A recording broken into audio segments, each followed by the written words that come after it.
16/7/24 പ്രഭാതമുരളി ബാബ്ദാദ മധുബൻ.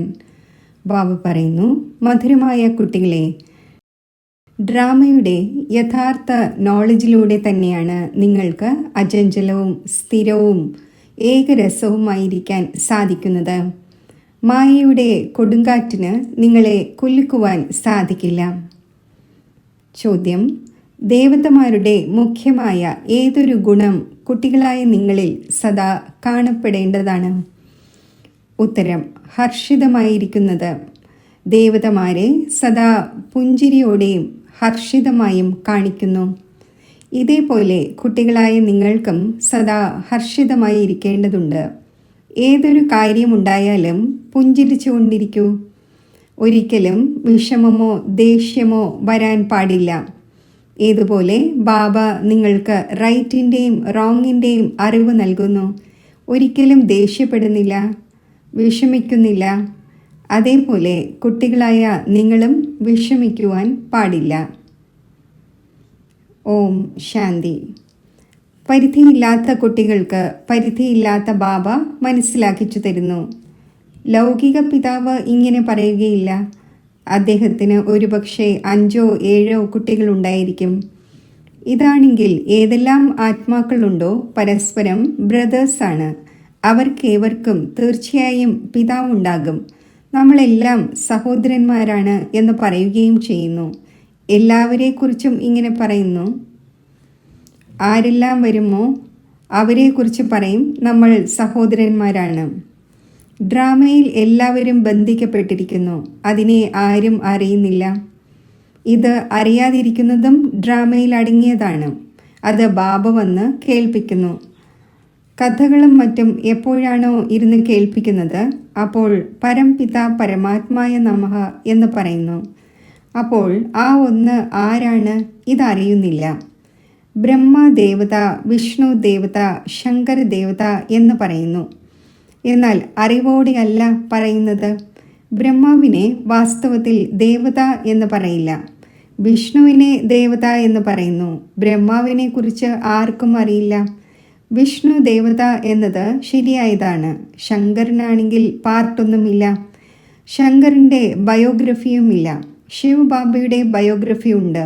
ആ ഒന്ന് വരുന്നത് തന്നെ പതീതരെ പാവനമാക്കുവാനാണ്, പുതിയ ലോകം സ്ഥാപിക്കുവാനാണ്. ഇപ്പോൾ ഒരു ആദി സനാതന ദേവീദേവതാ ധർമ്മത്തിൻ്റെ സ്ഥാപനയും മറ്റെല്ലാ ധർമ്മങ്ങളുടെയും വിനാശവും ഉണ്ടാകുന്നു. എല്ലാവരും എവിടെ നിന്നാണ് വരുന്നത്? ശാന്തിധാമത്തിൽ നിന്ന്. എല്ലാവരുടെയും ശരീരം വിനാശമാകേണ്ടതുണ്ട്. പുതിയ ലോകത്തിൽ കേവലം നിങ്ങൾ മാത്രമേ ഉണ്ടായിരിക്കുകയുള്ളൂ. ഏതെല്ലാം മുഖ്യ ധർമ്മങ്ങളുണ്ടോ അതിനെ നിങ്ങൾ അറിയുന്നു. എല്ലാത്തിൻ്റെയും പേരുകൾ സൂചിപ്പിക്കാൻ സാധിക്കില്ല. ചെറിയ ചെറിയ ശാഖോപശാഖകളാണെങ്കിൽ വളരെയധികമുണ്ട്. ആദ്യമാണ് ഡെയ്റ്റീസം, പിന്നെ ഇസ്ലാമി. ഈ കാര്യങ്ങൾ കുട്ടികളായ നിങ്ങളുടെ ബുദ്ധിയിലല്ലാതെ മറ്റാരുടെ ബുദ്ധിയിലുമില്ല. ഇപ്പോൾ ആ ആദി സനാതന ദേവീദേവതാ ധർമ്മം പ്രായേണ ലോപിച്ചിരിക്കുന്നു. അതിനാൽ ബാനിയൻ ട്രീയുടെ ഉദാഹരണം നൽകുന്നു. മുഴുവൻ വൃക്ഷവും നിൽക്കുകയാണ്, ഫൗണ്ടേഷനില്ല. ഏറ്റവും വലിയ ആയുസ് ഈ ബാനിയൻ ട്രീയുടേതാണ്. ഇതിൽ ഏറ്റവും വലിയ ആയുസ് ആദി സനാതന ദേവീദേവതാ ധർമ്മത്തിൻ്റെതാണ്. എപ്പോഴാണോ അത് പ്രായേണ ലോപിക്കുന്നത്, അപ്പോൾ ബാബ എന്ന് പറയും, ഇപ്പോൾ ഒരു ധർമ്മത്തിൻ്റെ സ്ഥാപനയും അനേകം ധർമ്മങ്ങളുടെ വിനാശവും ഉണ്ടാകേണ്ടതുണ്ട്. അതിനാൽ ത്രിമൂർത്തിയും ഉണ്ടാക്കിയിരിക്കുകയാണ്. എന്നാൽ അർത്ഥം മനസ്സിലാക്കുന്നില്ല. കുട്ടികളായ നിങ്ങൾ അറിയുന്നുണ്ട്, ഉയർന്നതിലും ഉയർന്നതാണ് ഭഗവാൻ, പിന്നെ ബ്രഹ്മ, വിഷ്ണു, ശങ്കർ. പിന്നെ സൃഷ്ടിയിൽ വരുമ്പോൾ ദേവീ ദേവന്മാരല്ലാതെ മറ്റൊരു ധർമ്മവുമില്ല. ഭക്തിമാർഗത്തിൻ്റേതും ഡ്രാമയിൽ അടങ്ങിയതാണ്. ആദ്യം ശിവന്റെ ഭക്തി ചെയ്യുന്നു, പിന്നെ ദേവതമാരുടേത്. ഭാരതത്തിൻ്റെ തന്നെ കാര്യമാണ്. ബാക്കിയുള്ളവർ തങ്ങളുടെ ധർമ്മവും മഠവും മാർഗവും എല്ലാം എപ്പോൾ സ്ഥാപിതമാകുന്നു എന്നത് മനസ്സിലാക്കുന്നു. ഇതുപോലെ ആര്യന്മാർ തങ്ങൾ വളരെ പുരാതനമാണ് എന്ന് പറയുന്നു. വാസ്തവത്തിൽ ഏറ്റവും പുരാതനം ആദി സനാതന ദേവീദേവതാ ധർമ്മമാണ്.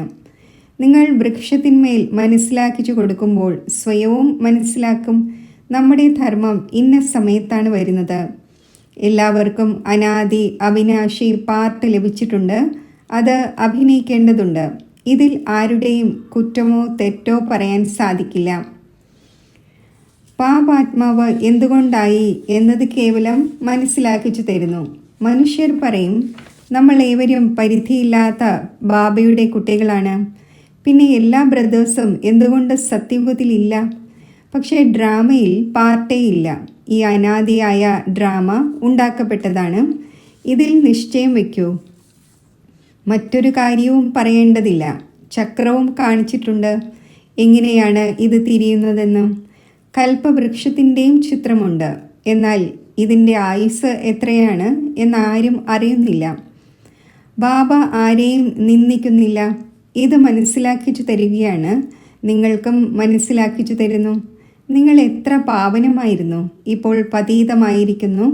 അതിനാൽ വിളിക്കുന്നു, ഹേ പതീത പാവന, വരൂ. ആദ്യമായി നിങ്ങൾക്ക് ഏവർക്കും പാവനമാകേണ്ടതുണ്ട്. പിന്നെ നമ്പർ അനുസരിച്ച് പാർട്ട് അഭിനയിക്കാൻ വരേണ്ടതുണ്ട്. ആത്മാക്കൾ ഏവരും മുകളിൽ വസിക്കുന്നു. ബാബയും മുകളിൽ വസിക്കുന്നു. പിന്നെ ആ ഒന്നിനെ വരൂ എന്ന് വിളിക്കുന്നു. ഇങ്ങനെ വിളിക്കുന്നത് കൊണ്ടല്ല ആ ഒന്ന് വരുന്നത്. ബാബു പറയുന്നു, എനിക്കും ഡ്രാമയിൽ പാർട്ട് അടങ്ങിയിട്ടുണ്ട്. പരിധിയുള്ള ഡ്രാമയിലും വലിയ വലിയ മുഖ്യ ആക്ടേഴ്സിന് പാർട്ടുള്ളതുപോലെ ഇത് പിന്നെ പരിധിയില്ലാത്ത ഡ്രാമയാണ്. എല്ലാവരും ഡ്രാമയുടെ ബന്ധനത്തിൽ ബന്ധിക്കപ്പെട്ടിരിക്കുന്നു. ഇതിൻ്റെ അർത്ഥം ചരടിൽ ബന്ധിക്കപ്പെട്ടിരിക്കുന്നു എന്നല്ല, അങ്ങനെയല്ല. ഇത് ബാബ മനസ്സിലാക്കിച്ചു തരുന്നു. മറ്റത് ജഡവൃക്ഷമാണ്. അഥവാ ബീജം ചൈതന്യമായിരുന്നുവെങ്കിൽ എങ്ങനെയാണ് ഈ വൃക്ഷം വലുതായി പിന്നെ ഫലം നൽകുന്നത് എന്നതിന് അറിയാമായിരുന്നേനെ. ഈ ഒന്നാണെങ്കിൽ ഈ മനുഷ്യ സൃഷ്ടിയാകുന്ന വൃക്ഷത്തിൻ്റെ ചൈതന്യ ബീജമാണ്. ഇതിനെ തലകീഴായ വൃക്ഷം എന്ന് പറയുന്നു. ബാബ നോളജ് ഫുള്ളാണ്. ആ ഒന്നിന് മുഴുവൻ വൃക്ഷത്തിൻ്റെയും നോളജുണ്ട്. ഇത് അതേ ഗീതയുടെ നോളജാണ്. പുതിയ കാര്യമൊന്നുമല്ല. ഇവിടെ ബാബ ഏതെങ്കിലും ശ്ലോകമോ മറ്റോ ഉച്ചരിക്കുന്നില്ല. അവരാണെങ്കിൽ ഗ്രന്ഥം പഠിച്ച ശേഷം അർത്ഥമിരുന്ന് മനസ്സിലാക്കിച്ചു തരുന്നു. ബാബ മനസ്സിലാക്കിച്ചു തരുന്നു, ഇത് പഠനമാണ്. ഇതിൽ ശ്ലോകത്തിൻ്റെയോ മറ്റോ ആവശ്യമില്ല. ആ ശാസ്ത്രങ്ങളുടെ പഠനത്തിൽ ഏതെങ്കിലും എയിം ഒബ്ജക്റ്റ് ഇല്ല. ജ്ഞാനം, ഭക്തി, വൈരാഗ്യം എന്ന് പറയുകയും ചെയ്യുന്നു. ഈ പഴയ ലോകം വിനാശമാകുന്നു. സന്യാസിമാരുടേത് പരിധിയുള്ള വൈരാഗ്യമാണ്.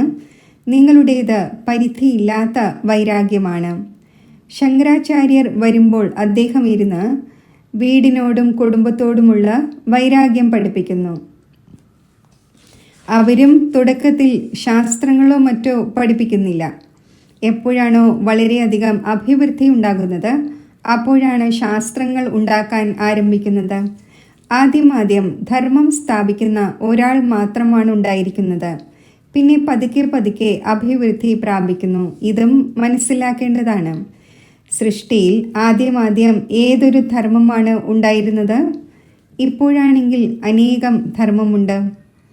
ആദി സനാതന ദേവീ ദേവതാ ധർമ്മം ഉണ്ടായിരുന്നു. അതിനെ സ്വർഗം, ഹെവൻ എന്ന് പറയുന്നു. കുട്ടികളായി നിങ്ങൾ രചയിതാവിനെയും രചനയെയും അറിയുന്നതിലൂടെ ആസ്തികരായി മാറുന്നു. നാസ്തിക അവസ്ഥയുടെ എത്ര ദുഃഖമാണുള്ളത്. അനാഥരായിത്തീരുന്നു. പരസ്പരം അടിയും വഴക്കും കൂടിക്കൊണ്ടിരിക്കുന്നു. ഇങ്ങനെ പറയാറുണ്ടല്ലോ, നിങ്ങൾ പരസ്പരം അടികൂടിക്കൊണ്ടിരിക്കുകയാണ്. നിങ്ങൾക്ക് നാഥനോ യജമാനനോ ഒന്നും ഇല്ലേ എന്ന്. ഈ സമയം എല്ലാവരും അനാഥരായിരിക്കുന്നു. പുതിയ ലോകത്തിൽ പവിത്രത, സുഖം, ശാന്തി എല്ലാം ഉണ്ടായിരുന്നു. അപാര സുഖമുണ്ടായിരുന്നു. ഇവിടെ അപാര ദുഃഖമാണ്. അത് സത്യയുഗത്തിലേതാണ്, ഇത് കലിയുഗത്തിലേതാണ്. ഇപ്പോൾ നിങ്ങളുടേത് പുരുഷോത്തമ സംഗമയുഗമാണ്. ഈ പുരുഷോത്തമ സംഗമയുഗം ഒന്നേ ഉള്ളൂ. സത്യത്രേതായുഗങ്ങളുടെ സംഗമത്തെ പുരുഷോത്തമം എന്ന് പറയുകയില്ല. ഇവിടെയുള്ളത് അസുരന്മാരാണ്, അവിടെയുള്ളത് ദേവന്മാരാണ്. നിങ്ങൾക്കറിയാം, ഇത് രാവണ രാജ്യമാണ്.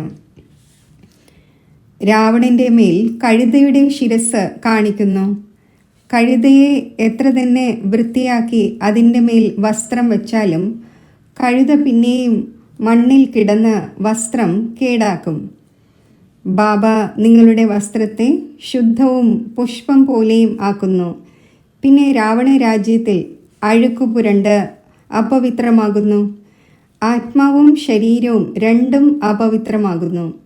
ബാബ പറയുന്നു, നിങ്ങൾ മുഴുവൻ അലങ്കാരവും പാഴാക്കി. ബാബയെ പതീത പാവനൻ എന്ന് പറയുന്നു. നിങ്ങൾക്ക് നിറഞ്ഞ സഭയിൽ പറയാൻ സാധിക്കും, നമ്മൾ ഗോൾഡൻ ഏജിൽ എത്ര അലങ്കരിക്കപ്പെട്ടവരായിരുന്നു, എത്ര ഫസ്റ്റ് ക്ലാസ് രാജ്യഭാഗ്യമുണ്ടായിരുന്നു. പിന്നെ മായയാകുന്ന പൊടിയിൽ മാലിന്യം പുരണ്ട് മലിനമായി. ബാബു പറയുന്നു, ഇത് അന്ധകാരം നിറഞ്ഞ നഗരമാണ്. ഭഗവാനെ സർവവ്യാപി എന്ന് പറഞ്ഞിരിക്കുന്നു. എന്തെല്ലാം സംഭവിച്ചുവോ അത് കൃത്യമായി റിപ്പീറ്റ് ആകും. ഇതിൽ കുഴങ്ങിപ്പോകേണ്ട ആവശ്യമില്ല. 5000 വർഷത്തിൽ എത്ര മിനിറ്റും മണിക്കൂറും സെക്കൻഡുമുണ്ട് എന്ന് ഒരു കുട്ടി എല്ലാ ധർമ്മത്തിലുള്ളവരുടെയും കണക്കെടുത്ത് അയച്ചിരുന്നു. ഇതിലും ബുദ്ധി വ്യർത്ഥമാക്കിയിട്ടുണ്ടാകും. ലോകം എങ്ങനെ തുടരുന്നു എന്ന് ബാബ ഇങ്ങനെ തന്നെ മനസ്സിലാക്കിച്ചു തരുന്നു.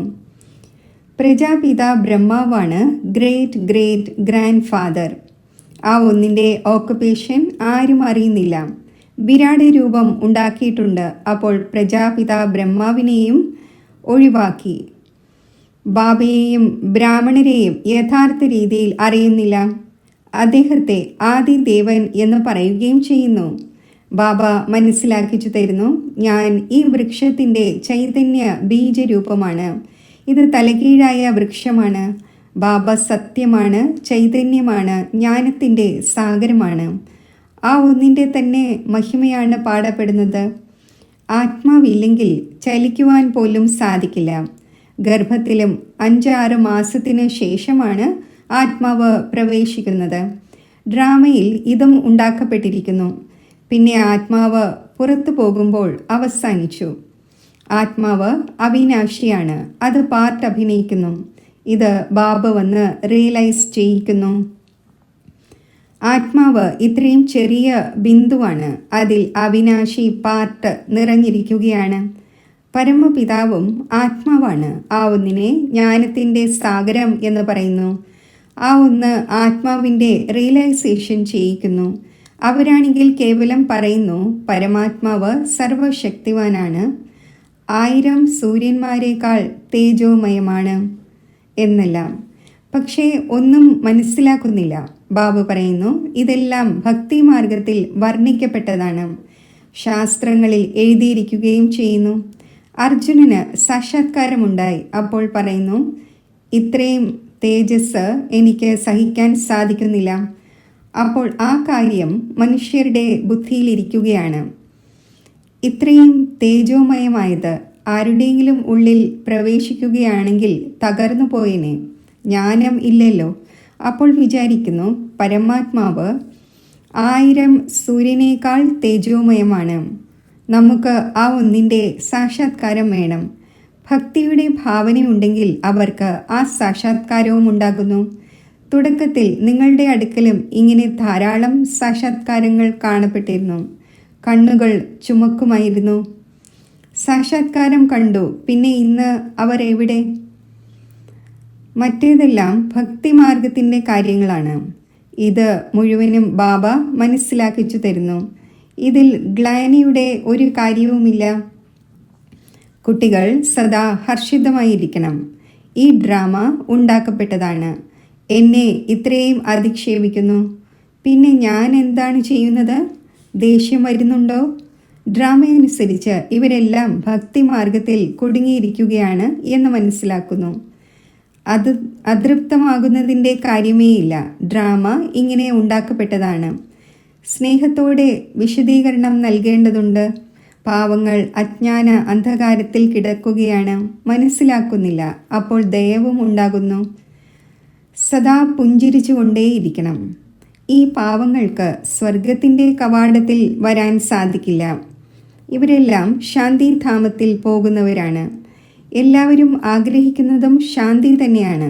അപ്പോൾ ബാബ തന്നെയാണ് റിയലായി മനസ്സിലാക്കിച്ചു തരുന്നത്. ഇപ്പോൾ നിങ്ങൾ അറിയുന്നുണ്ട്, ഈ കളി ഉണ്ടാക്കപ്പെട്ടതാണ്. ഡ്രാമയിൽ ഓരോരുത്തർക്കും പാർട്ട് ലഭിച്ചിട്ടുണ്ട്. ഇതിൽ വളരെയധികം അചഞ്ചലവും സ്ഥിരബുദ്ധിയും ആവശ്യമാണ്. എപ്പോൾ വരെ അചഞ്ചലവും ആടാത്തതും ഏകരസവുമായ അവസ്ഥയില്ലയോ അതുവരെയും പുരുഷാർത്ഥം എങ്ങനെ ചെയ്യും? എന്ത് സംഭവിച്ചാലും, കൊടുങ്കാറ്റ് വന്നാലും സ്ഥിരത ഉള്ളവരായിരിക്കണം. മായയുടെ കൊടുങ്കാറ്റുകൾ അനേകം വരും, അവസാനം വരെയും വരികയും ചെയ്യും. അവസ്ഥ ശക്തമായിരിക്കണം. ഇതാണ് ഗുപ്ത പ്രയത്നം. പല കുട്ടികളും പുരുഷാർത്ഥം ചെയ്ത് കൊടുങ്കാറ്റിനെ നീക്കം ചെയ്തുകൊണ്ടിരിക്കുന്നു. ആര് എത്രത്തോളം പാസ്സാകുമോ അത്രയും ഉയർന്ന പദവി നേടും. രാജധാനിയിൽ പദവി ധാരാളമുണ്ടല്ലോ. ഏറ്റവും നല്ല ചിത്രമാണ് ത്രിമൂർത്തി ഗോളം വൃക്ഷം. ഇത് തുടക്കത്തിൽ ഉണ്ടാക്കപ്പെട്ടതാണ്. വിദേശത്തിലെ സർവീസിന് വേണ്ടിയും ഈ 2 ചിത്രങ്ങളും കൊണ്ടുപോകണം. ഇതിന്മേൽ തന്നെ അവർക്ക് നല്ല രീതിയിൽ മനസ്സിലാക്കാൻ സാധിക്കും. ഈ ചിത്രം തുണിയിൽ നിർമ്മിച്ചതാകണം എന്ന് ബാബ ആഗ്രഹിച്ചതാണ്. അതും പതുക്കെ പതുക്കെ ഉണ്ടാക്കപ്പെട്ടുകൊണ്ടിരിക്കും. നിങ്ങൾ ഇത് മനസ്സിലാക്കിച്ചു കൊടുക്കും. ഇതെങ്ങനെയാണ് സ്ഥാപിതമായിക്കൊണ്ടിരിക്കുന്നത്? നിങ്ങളും ഇത് മനസ്സിലാക്കിയാൽ നിങ്ങളുടെ ധർമ്മത്തിൽ ഉയർന്ന പദവി നേടും. ക്രിസ്ത്യൻ ധർമ്മത്തിൽ നിങ്ങൾ ഉയർന്ന പദവി നേടാൻ ആഗ്രഹിക്കുന്നുവെങ്കിൽ ഇത് നല്ല രീതിയിൽ മനസ്സിലാക്കൂ. ശരി, മധുരമധുരമായ വളരെ കാലം വേർപിരിഞ്ഞ ശേഷം തിരിച്ചു കിട്ടിയ കുട്ടികൾക്ക് മാതാവും പിതാവുമായ ബാബ് ദാദയുടെ സ്നേഹസ്മരണകൾ. Good morning. ആത്മീയ പിതാവിൻ്റെ ആത്മീയ കുട്ടികൾക്ക് നമസ്തേ. ധാരണയ്ക്കുള്ള മുഖ്യസാരം: ഈ പുരുഷോത്തമ സംഗമയുഗത്തിൽ പവിത്രമായി സ്വയം തന്നെ അലങ്കരിക്കണം. ഒരിക്കലും മായയുടെ പൊടിയിൽ അഴുക്കുപുരണ്ട് അലങ്കാരം കേടാക്കരുത്. ഈ ഡ്രാമയെ യഥാർത്ഥ രീതിയിൽ മനസ്സിലാക്കി തൻ്റെ അവസ്ഥയെ അചഞ്ചലവും ആടാത്തതും സ്ഥിരവും ആക്കണം. ഒരിക്കലും കുഴങ്ങിപ്പോകരുത്.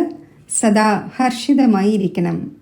വരദാനം: ചിന്തിച്ച് മനസ്സിലാക്കി ഓരോ കർമ്മം ചെയ്യുന്നവരും പശ്ചാത്താപത്തിൽ നിന്നും മുക്തരുമായ ജ്ഞാനി ആത്മാവായി ഭവിക്കട്ടെ. ആദ്യം ചിന്തിക്കൂ, പിന്നെ ചെയ്യൂ എന്ന് ലോകത്തിലും പറയുന്നു. ആരാണോ ചിന്തിച്ചു ചെയ്യാത്തത് ചെയ്തതിനു ശേഷം ചിന്തിക്കുന്നത്, അപ്പോൾ പശ്ചാത്താപത്തിൻ്റെ രൂപം ഉണ്ടാകുന്നു. പിന്നീട് ചിന്തിക്കുക എന്നത് പശ്ചാത്താപത്തിൻ്റെ രൂപമാണ്. ആദ്യം ചിന്തിക്കുക, ഇത് ജ്ഞാനി ആത്മാവിൻ്റെ ഗുണമാണ്. ദ്വാപര കലിയുഗങ്ങളിൽ അനേകം പ്രകാരത്തിലുള്ള പശ്ചാത്താപം തന്നെയാണ് ചെയ്തുകൊണ്ടിരുന്നത്. എന്നാൽ ഇപ്പോൾ സംഗമത്തിൽ ഒരിക്കലും മനസ്സിൽ പോലും 1 സെക്കൻഡ് പോലും പശ്ചാത്താപം ഉണ്ടാകാത്ത വിധം ചിന്തിച്ച് മനസ്സിലാക്കി സങ്കല്പിക്കുകയും കർമ്മം ചെയ്യുകയും ചെയ്യൂ. അപ്പോൾ ജ്ഞാനി ആത്മാവ് എന്ന് പറയും. സ്ലോഗൻ: ദയാഹൃദയരായി സർവഗുണങ്ങളുടെയും ശക്തികളുടെയും ദാനം നൽകുന്നവർ തന്നെയാണ് മാസ്റ്റർ ദാതാവ്. ഓം ശാന്തി. സങ്കല്പങ്ങളുടെ സർവവിസ്താരത്തെയും സാരരൂപത്തിൽ ഒതുക്കി എൻ്റെ ശ്രദ്ധയെ ഞാൻ ആത്മജ്യോതിയിൽ സ്ഥിരമാക്കുന്നു. ഞാൻ സ്വരാജ്യ അധികാരി ആത്മാവാകുന്നു. പവിത്ര സ്വരൂപമാണ്. ഈ ശക്തിശാലി സ്വമാനം സ്ഥൂല കർമ്മേന്ദ്രിയങ്ങളെ ശീതളമാക്കി മാറ്റുന്നു. മനസ്സും ബുദ്ധിയും സംസ്കാരവും ആകുന്ന സൂക്ഷ്മ ശക്തികളെ എൻ്റെ നിയന്ത്രണത്തിൽ വരുത്തുന്നു. പവിത്ര സ്വരൂപ ആത്മാവായ എന്നിൽ നിന്നും പവിത്രതയുടെ പ്രകാശ തരംഗങ്ങൾ നാനാഭാഗത്തും വ്യാപിക്കുന്നു. ഞാൻ ബുദ്ധിബലത്തിലൂടെ ദൃശ്യ പ്രപഞ്ചത്തിനും ഉപരിയാകുന്നു.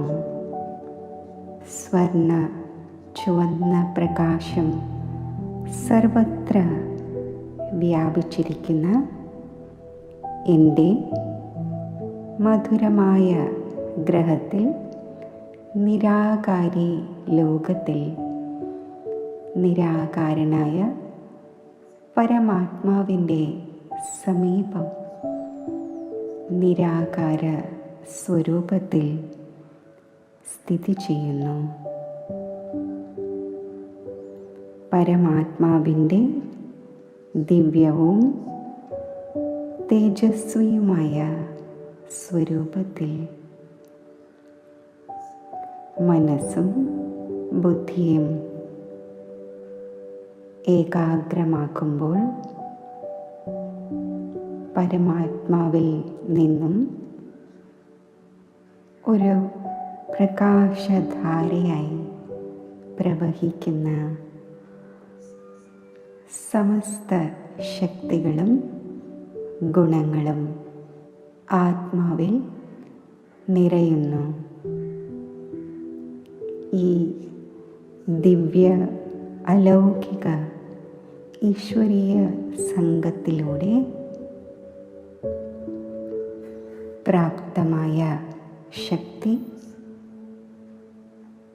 സർവ അലൗകിക വിശേഷതകളെയും ജീവിതത്തിൽ പകർത്തുവാനുള്ള വിശേഷ വരദാനമായി മാറുന്നു.